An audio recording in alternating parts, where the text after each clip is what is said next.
Hello, everyone.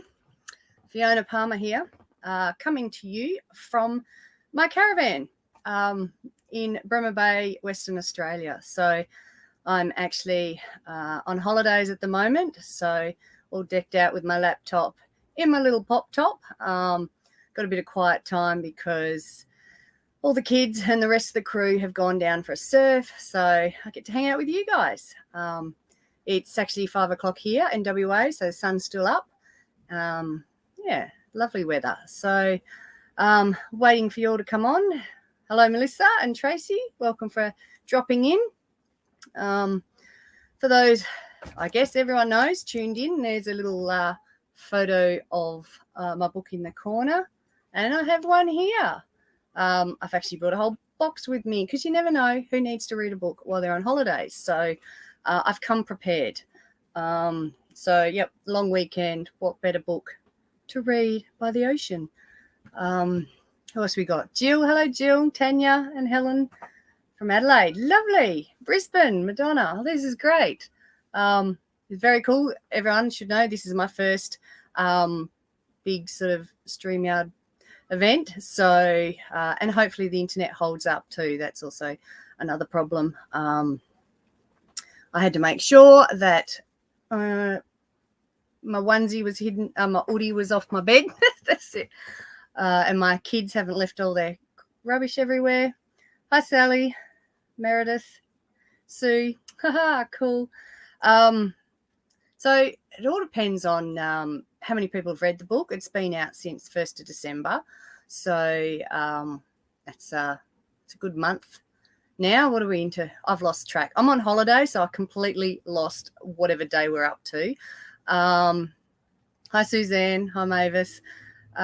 So, yeah, I'm on holiday time now because I spent November and December flat out harvesting.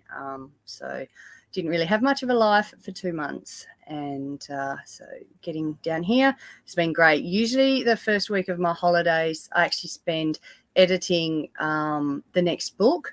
But I got a bit of break this year because Di, who's editing my book, can't start till February or won't have it ready by Feb. So got a bit of a break. I'm very excited. So I'm down here at the coast for 3 weeks, about that, 3 weeks, hanging out to do some surfing. And I've done lots of reading.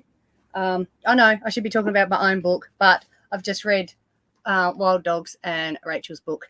And, of course, most of you who've read my books have probably read Rachel's books.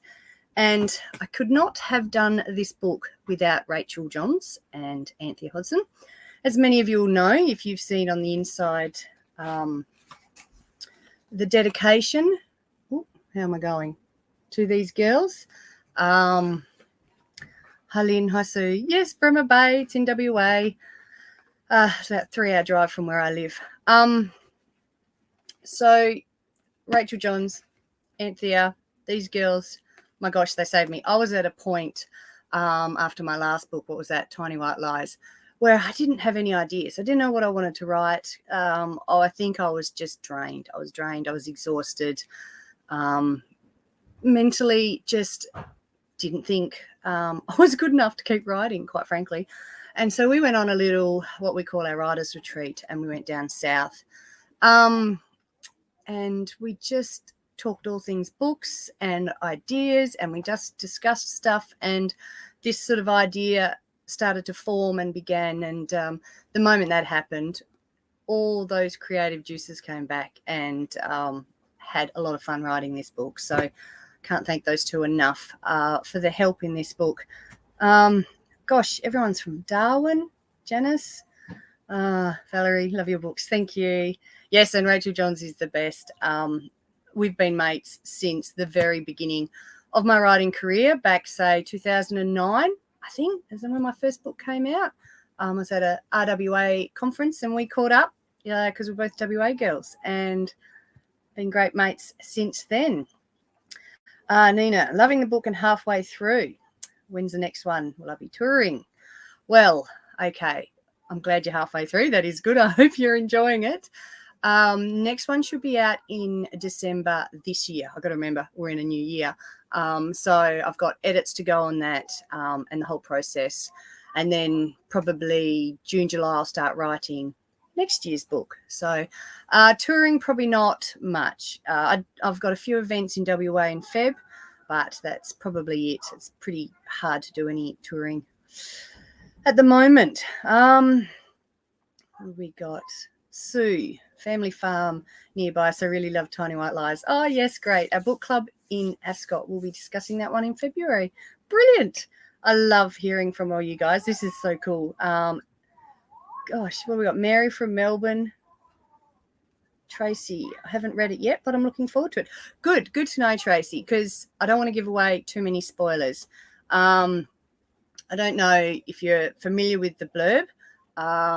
So Beth is a solo parent and busy career woman haunted by a tragic car accident. And Simone, the youngest at 26, is a successful Instagram star, but she's hiding behind a facade. Jamie is the only man, a handsome personal trainer, but he looks out of place with a pen in his hand.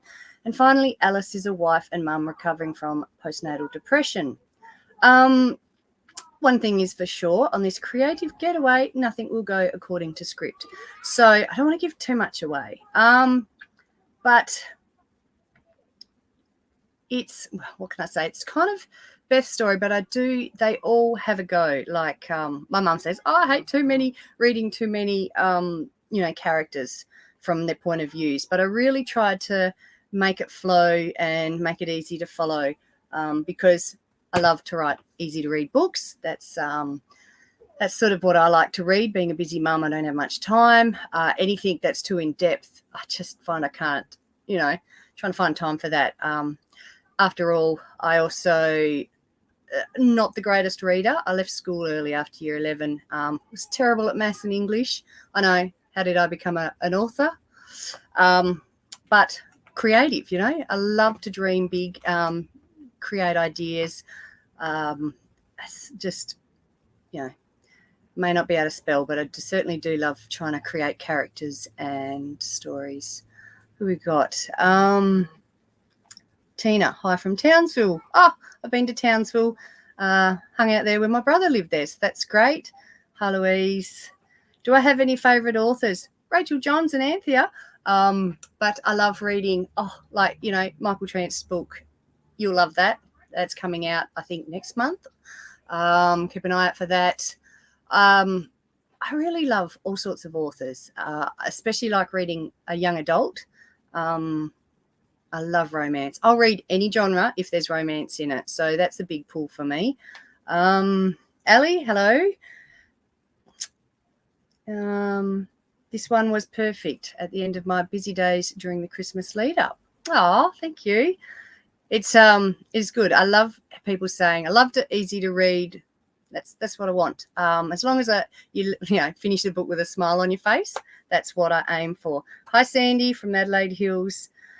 What else have we got? So really, I don't really know what to talk about without giving too much away.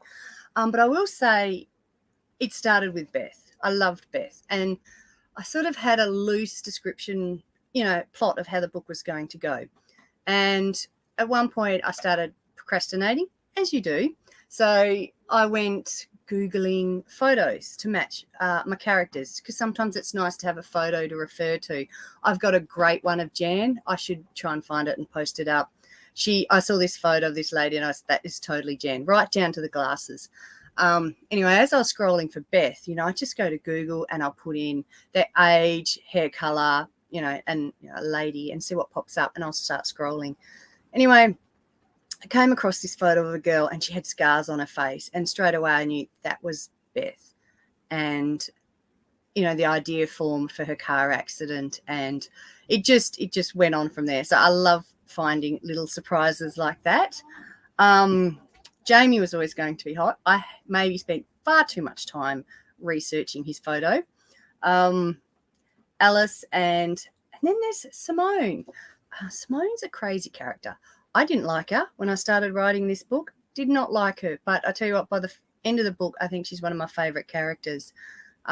She's got the biggest heart. So it's funny, you think me being the author writing the book, I should know what my character's going to be like, but they surprise us sometimes. So I'm with you, Tracy. Anything with romance, totally agree. Even if it's sci-fi, I'll read sci-fi with a bit of romance in it. Christine, yes, a good editor is worth their weight in gold. You have great creative ideas. Thank you. How do you find working with your editor? Really good. I love my publisher, Rebecca, is brilliant. And then the moment I'm working with Di on the edits. And, I think every author finds that first round of structural edits, it's the hardest part of being a writer.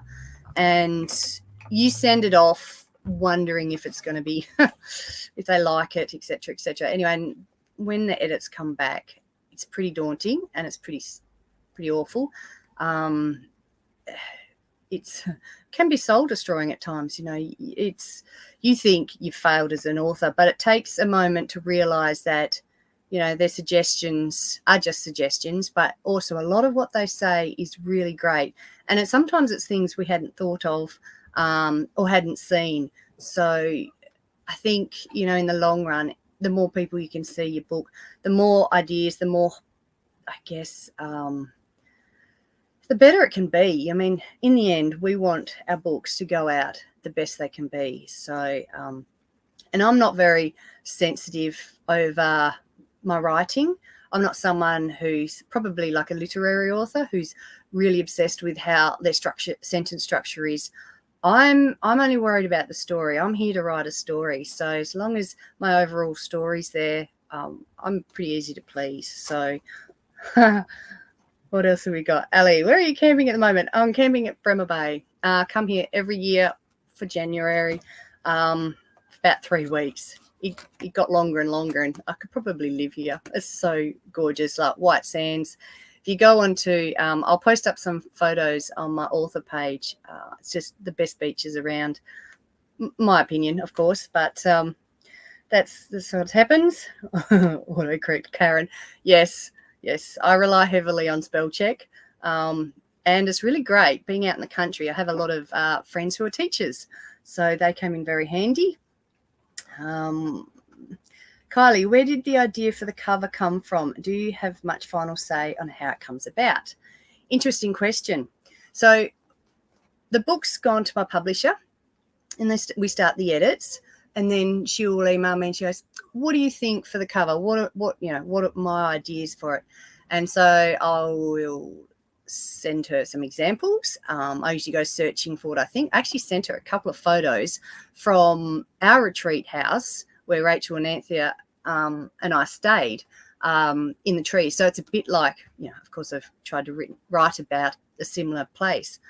So I had some of those photos, and I actually came across this photo with the chairs, and the books weren't there. Sorry, it's all back to front, so it's really hard. The books weren't there in the photo, but the overall beach setting, and the beaches down Dunsborough Way, Yelling Up, are beautiful. And I just sort of sent all these off, and then Rebecca sent me back, here's a bit of a, go on the cover, and it popped up and it was this. And I was like, I love it. How can you not love that? Anything with, mind you, I wouldn't mind cushions on those chairs if I was going to sit there and read all day. But to me, it covers everything. Like I do pick books by their cover, which is really probably bad. I go to the cover and then I go to the blurb. And if both of those things speak to me, then that's it. I'm buying it. So yeah, I didn't ask for any changes on that one. I ticked every box. I was so wrapped with it. Sometimes if I'm not happy with some, I can, ask for bits to be changed. But it's funny, the professionals, they seem to do such a fabulous job. I don't really have to. Fiona, what do authors do if when you send a draft away, the editors hate it? Is it an adjustment of the story, or do you put it away and not touch it again? No, we do work on them. Like it's probably my third book. I can't think of which one my third one was. I think it was The Road Home. Anyway, I'm pretty sure I rewrote the whole book. There's some stories I've written where I had the ladies finding out about the father at the end of the book, and the publisher's gone, it's more stronger if it's at the front. So then you have to go through and change the whole book where all these references appear. And I mean, that's the scary part of the editing. That's where we, go, oh my God, it's going to take forever. But once you start going through it, it's not that bad. So there's no, I think it's not so much that they hate it. I think they just, work it to be the best it can be. Maybe we don't have enough stuff happening, or, there might be a few chapters where it's a bit boring. I don't know. There's sometimes they'll move chapters around, delete people. I've had Tiny White Lies. I actually deleted a whole character. So, there's quite a few changes from the first part of the book to this, the finished product. Hopefully it's much better. What do we got? Covers, yes. Everyone's much the same, picking books by covers. It's crazy that it's, but we're all visual. I'm a very visual person, so the covers will always grab me. Venda, thank you for sharing about your schooling. Yes, very much. Yes, I've spoken at a lot of schools for kids. There's a lot of kids out there who struggle, dyslexic and all those things, and think like writing was the last thing I ever thought about doing. One, with my spelling and grammar so bad, and then leaving after year 11. And so I've told that stories a lot, to inspire kids, but it's also had the reverse effect, because my kids always say to me, it doesn't matter, Mum, if I fail, because you did all right. I was like, no, that's not the takeaway part of this story here. So the takeaway bit is that there are always ways around things to get to your dream. So I may not be able to spell, but there's people to ask, and, there's a way around to be able to get to what you want to do. And I didn't, hey, Rachel. Rachel John's just joined in. I've never ever really, a lot of people wanted to be writers. Not me, one, because my English, so never thought about it. But when I look back now, I loved creating stories in school. And when I was young, I used to hide away in my bedroom, trying to escape my little brother. And I'd put music on, and I'd sit there and I would write emotional pieces. I come across them the other day. It's so hilarious. But, I'd have a page written up of my dad, and it was all my emotions about my dad. And then I'd have one on my mum and one on my brother. And so from a young age, I was actually writing heartfelt things down. So I just didn't realize, there's a job associated with that. So to sort of get to this point, kind of not unexpected, but in a way, a lot of people see my schooling and go, how'd you get here? So, but hopefully it helps inspire others. Fiona, do characters stay with you when the book is done? They do. They become your friends. I must say, I've just finished this year's book, sort of going through the edits with it. And some of those characters are great. And I often think about them. So that's really weird. I suppose we spend a lot of time with them, and I like to try and create characters that are realistic. That could be your best mate down the road, or could be, a new neighbour. I want my characters to be believable. I want the books to be believable. I mean, there's a lot, we're writing fiction, but there's a lot of true elements to our fiction books. A lot of heavy themes, a lot of realistic bits and pieces. So hopefully it resonates with everyone. What else have we got? Rachel, we'll never forget the origin of this book. Yes. So for all you aspiring writers out there, I can't recommend Writers Retreats highly enough. We just sort of go as authors together and write together, but if you don't know anyone, you can actually sign up to like masterclasses where, hopefully they're nicer than Jan, just saying, but, there are those out there that you can join up. Sandy, how do you choose your stories?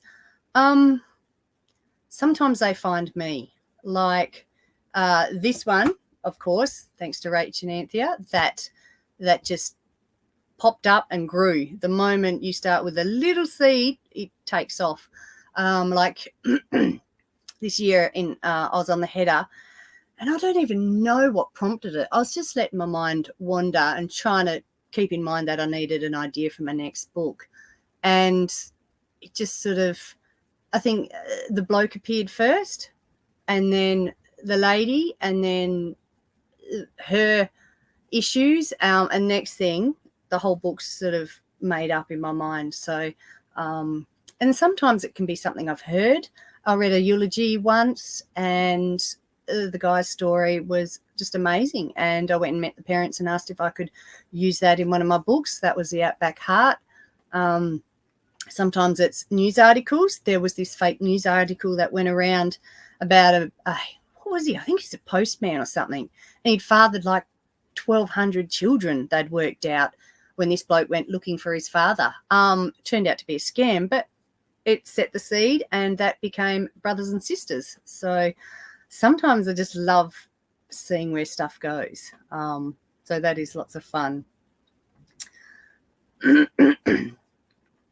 Sharon. Hello, Sharon from Mandurah Way.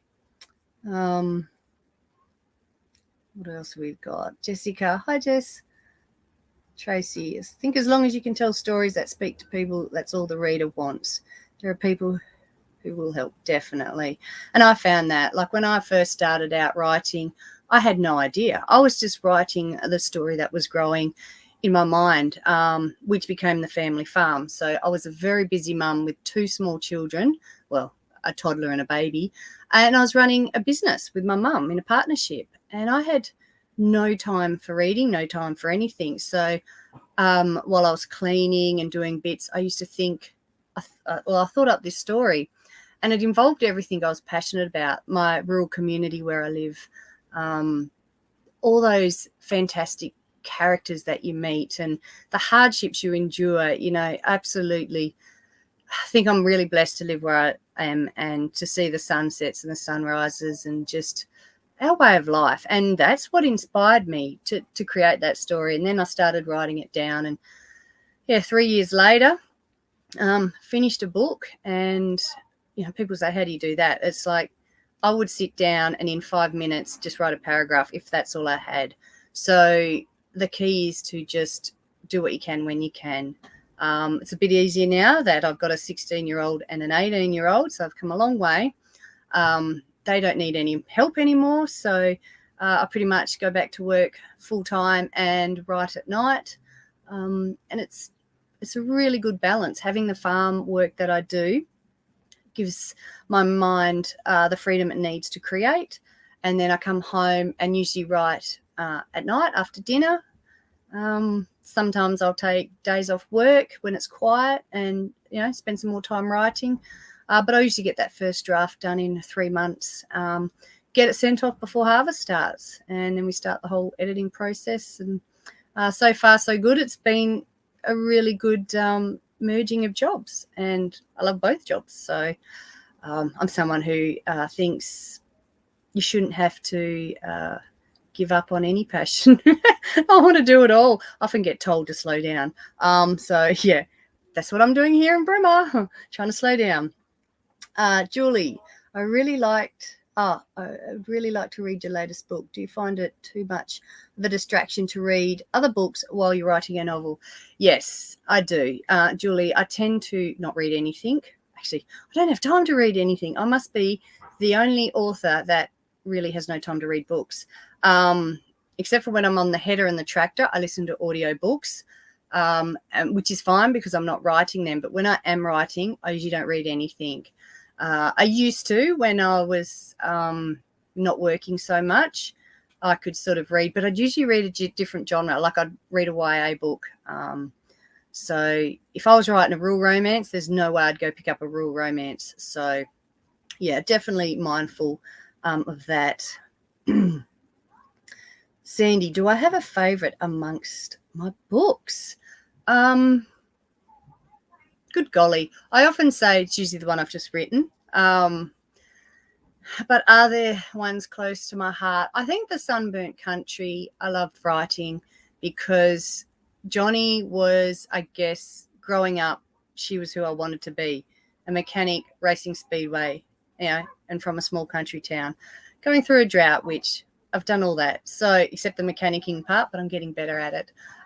So that's sort of a close to home book, but each book holds something special to me. There's a part of me in each book, like the one coming out in December, The Wrong Sister, is set in Carragini, and we spent a family holiday up there. So, that was a magic moment for us, and to be able to use that in a story is really great.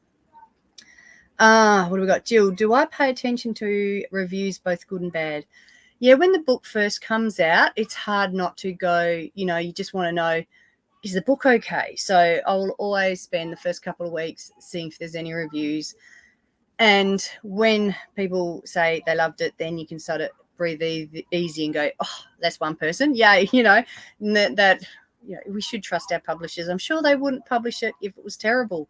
But you can't please everyone as well. So not everyone's going to enjoy what I've written. I just hope those that love my genre read it and enjoy it. That's all I can ask for. Joy Bell, do my kids read my books? Not my son. If it was put into a movie, he'd probably watch it.